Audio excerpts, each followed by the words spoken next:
Qarshingizdagi GAC Aion V restyling avtomobiliga rusifikatsiya xizmatlari qilingan. Tilini rus tiliga o'zgartirganmiz. Nimagaki Xitoy tilini bizning yurtimizda ko'pchilik yaxshi tushunmaydi. Shuning uchun ruschani yaxshi tushunganligimiz uchun mana shu Xitoydan kelgan avtomobillarning aksariyatini tilini ruschaga o'zgartirib qo'yiladi.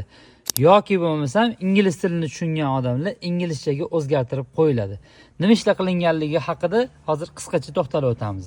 Ha, полный приложениyalar yozib berganmiz. Xo'p. Приложениyalar keyin Yandex navigatorlar, голосовой, kontrakamlar hammasi ishlaydi.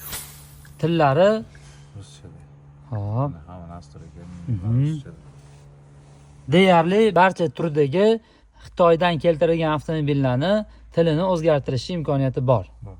Va navigator, YouTube, Telegram, kontrakam, kerakli zaruriy hamma priложениyalarni ishlatib berish imkoniyati ham mavjud.